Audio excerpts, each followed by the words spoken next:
निर्लज्ज, तो फिर आ गया। मैं आया हूं तो आप समझेंगे शायद ये मांगने आया है। मैं मांगने नहीं आया, लेकिन मजबूरी है हमारा। जिस तरह माजी में 75 साल में शक्ल से लगता है कि शहबाज शरीफ है ही भिखारी, शक्ल से भिखारी लगता है। वो कहते हैं मैं मांगने नहीं आया, ये आप गलत कह रहे हैं। वो तली डालने आया है। हाँ? तली करता है पहले।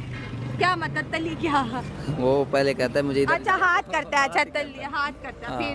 फिर क्या कहता है? वो अगले को भी तरस आ जाता है कि ये है ही शक्ल से भिखारी, इसको दे ही दे तो बेहतर ही है। शक्ल देख के तरस आ जाता है उनको। वो कह रहे कौम के लिए मांग रहा हूँ, अपने लिए थोड़ी नहीं, ऐसे नहीं। वो ये हो क्या रहा है 6-6 दिन के लिए सर, 6-6 दिन का टूर कर रहे हैं हमारे टैक्स के पैसों से, मेरे और आपके टैक्स के पैसों से सर। दरअसल आपको इस चीज़ का एहसास ही नहीं है कि जब लीडरशिप बाहर जाती है, जब दौरे होते हैं, तो वहाँ पे जब डील्स होती हैं मल्टीलैटरल फोरम के साथ, वहाँ पे दुनिया पड़ता है भाई, क्योंकि जब आज के दौर की जरूरत है ये, क्योंकि आप देखिए कहते हैं ना कि किसी से कोई फायदा निकलवाना है तो आप उससे गुस्से से बात नहीं कर सकते हैं, आप उसके सामने नजर टेढ़ी नहीं कर सकते हैं, आपको अपने मुल्क के लिए, अपने नेशनल इंटरेस्ट के लिए ये काम करने ही पड़ेंगे। और हमारा क्या था, हमारे बारे में तो तासुर ये था कि ये फुकरे हैं, भूखे हैं, इनके पास तो कुछ नहीं है, ना ये लड़ सकते हैं, ना इनके पास असला है, ना ये लड़ सकते हैं, ना इनके पास असला है। समझ रहे हैं बात को? ना लड़ सकती हैं, ना इनके पास असला है, गरीब हैं, और ना अमेरिका इंडिया। शहबाज शरीफ ने उस कॉन्फ्रेंस में कसम खाई है आज जिनेवा में खड़े होकर। कभी आपने आलमी लीडर को कसम खाते देखा है? वज़ीर आज़म पाकिस्तान जब तकरीर शुरू करते हैं और आके ये कसम खाते हैं खुदा की और कहते हैं कि हम पैसे जिस मकसद के लिए आप देंगे उसी मकसद के लिए खर्च करेंगे, ये क्रेडिबिलिटी का आलम है। तो भैया पाकिस्तान के प्रधानमंत्री ने एक बार फिर से अपनी बुरी तरीका से फजीयत करवा ली है। कहने को तो पाकिस्तानी सातवें आसमान पर हैं कि आज दुनिया में हमसे बड़ा नेता है कौन। शहबाज शरीफ अपने एक्स हैंडल से क्या डालतो है, उसने डाला है कि किंग ऑफ डिप्लोमेसी, यानी शहबाज शरीफ की जो कटोरा छाप डिप्लोमेसी है वो किंग ऑफ डिप्लोमेसी है। परंतु अभी अमेरिका में IMF की जो चीफ है क्रिस्टलिना जॉर्जिएवा, उनके सामने इनकी सारी डिप्लोमेसी धरी की धरी रह गई। शहबाज शरीफ जब उनसे मिला है तो सर झुका झुका के प्रणाम कर रहा है कि मालकिन आइए, आगे चल के भी ऐसा पैसे देते रहना हमारा मुल्क ताकि चलता रहे। आपको पता नहीं होगा तो मैं बता दूं, IMF पाकिस्तान के सारे बजट को निर्धारित करता है, टैक्स कितना लगाना है काटना है ये निर्धारित करता है, महंगाई कितनी करनी है कितनी घटानी है ये निर्धारित करता है। और इस मीटिंग में भी पाकिस्तान ने दोनों हाथ जोड़कर भीख मांगी IMF से कि और पैसा देते रहना, 7.1 बिलियन तो दिए हैं और देते रहा। शक्ल से लगता है कि शहबाज शरीफ है ही भिखारी, शक्ल से भिखारी लगता है। वो कहते हैं मैं मांगने नहीं आया, ये आप गलत कह रहे हैं। वो तली डालने आया है। हाँ? तली करता है पहले। क्या मतलब तली क्या? वो पहले कहता है मुझे अच्छा हाथ करता है, अच्छा तली हाथ करता है। फिर क्या कहता है? वो अगले को भी तरस आ जाता है कि ये है ही शक्ल से भिखारी, इसको दे ही दे तो बेहतर ही है। शक्ल देख के तरस आ जाता है उनको। वो कह रहे कौम के लिए मांग रहा हूँ, अपने लिए थोड़ी नहीं, ऐसे नहीं। वो स्ट्रेटजी ऐसी होनी चाहिए कि मांगने की जरूरत ना पड़े। हाँ। इधर रोजगार हो अपना, मतलब कि स्ट्रेटजी अच्छी हो। जब हम भीख मांगते हुए पकड़े जाते हैं तो इंडिया का मीडिया इसको बड़ा अच्छे से कवर करता है। दुनिया हमसे तंग आई हुई है, क्या करें? तो क्यों तंग आई हुई है? ज़्यादा हुक्मरान ऐसे हैं, वो मुल्क का सेट करे ना तो फिर कुछ भी नहीं होगा। कहते हैं पाकिस्तान भिखारी एक्सपोर्ट करता है, तो सही कहते हैं ना। जो भी जाता भीख मांगने जाता है। नहीं, जरूरी तो नहीं हर बंदे एक जैसा हो। लेकिन रिकॉर्ड तो अच्छे लोग भी बहुत है, पाकिस्तानी बहुत अच्छे लोग हैं, बिजनेस क्लास भी है, लेकिन रिकॉर्ड बुरे ही लोग बनाते हैं। सिर्फ पाकिस्तान में तो नहीं है ना ये सब, बाकी खबर हमारी आती है ना, बाकी कंट्रीज में बाकियों की भी अपनी इकोनॉमी पे काम किया ही नहीं हमारी, क्योंकि इंडिपेंडेंट फॉरेन पॉलिसी रही ही नहीं है और बातें हमारे लोग मानते नहीं है। मगर ये जरूर है कि इसी बात को लेकर चलते रहते हैं कि नहीं जी हमारी इंडिपेंडेंट फॉरेन पॉलिसी है, इकोनॉमी के लिए हमें कोई अमेरिका के आगे गिड़गिड़ाना नहीं है, अमेरिका के आगे हाथ नहीं फैलाना। जबकि असलियत यही है कि हम बार बार IMF जाते हैं, बार बार हम वर्ल्ड बैंक जाते हैं और उसके बाद हमारे लिए प्रॉब्लम्स वहीं की वहीं रहती हैं।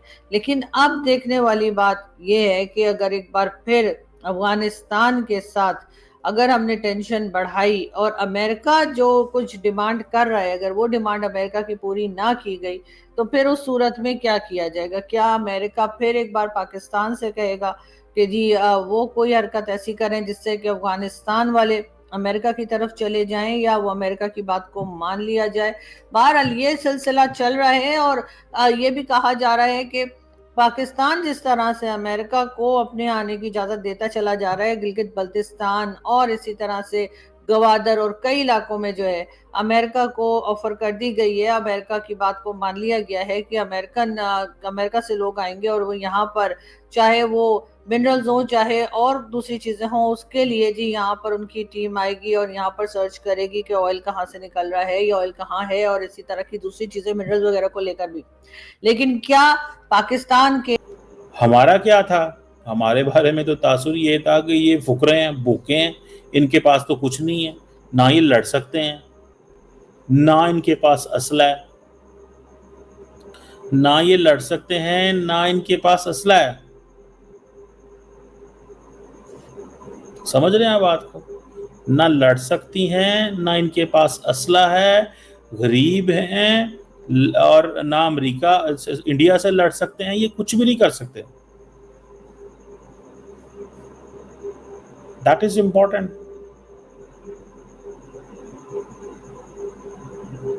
ठीक है ना जी, ये चीज जो है वो बड़ी इंटरेस्टिंग है। अब क्या है, अब तासुर बड़ा क्लियर आ गया पायन।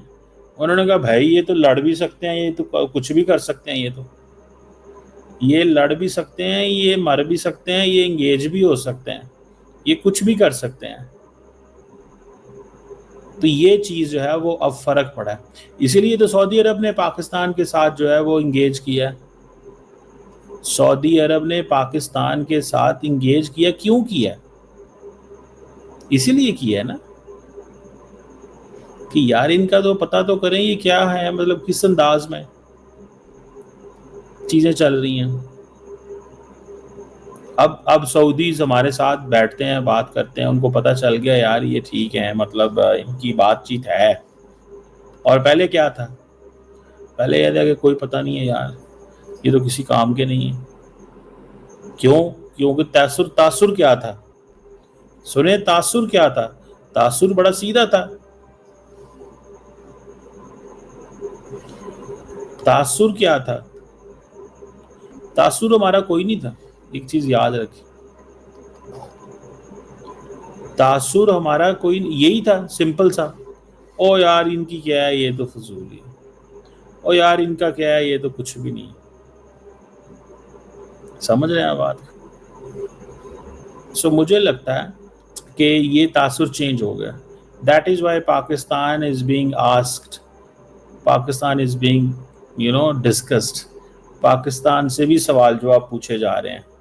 पहले क्या था? पहले दोस्तों आजकल पाकिस्तान का प्रधानमंत्री हो या फिर हो पाकिस्तान के पत्रकार, ये अकड़ते ऐसे हैं मानो कि यही दुनिया के सबसे बड़े लीडर हों। शहबाज शरीफ का कल के दिन बर्थडे था। इसने अपने ट्विटर अकाउंट से इतनी पोस्टें डाली कि मैं देखो किंग ऑफ डिप्लोमेसी हूँ, वन मैन आर्मी हूँ, फलाना ढमक्का हो। यदि आपको मेरी बातों पर भरोसा नहीं हो रहा, इसका एक्स अकाउंट खोल के देखना। ऐसी पोस्टें डाली हैं मानो कि यही दुनिया का ग्लोबल लीडर बन गया हो। जबकि असल बात यह है, जो पाकिस्तानी भी जानते हैं कि इस 2 टके के देश का इस्तेमाल किया जा रहा है और इस्तेमाल कर रहा है अमेरिका को। इस समय मिडिल ईस्ट की सिचुएशन खास करके इजराइल का देना है साथ, और उसके लिए पाकिस्तान की इनको काफी ज्यादा जरूरत है। एक ट्रंप ने अलग से पंगा खड़ा कर दिया कि हमें बड़गाम एयरबेस चाहिए अफगानिस्तान का, और अफगानिस्तान में पाकिस्तान की मदद के बिना तो अमेरिका जाने से रहा। दूसरी बात, ईरान और अमेरिका के संबंध है खराब इजराइल के साथ, और जो सऊदी अरब है उनके बीच में पाकिस्तान ने सऊदी से करी डिफेंस डील।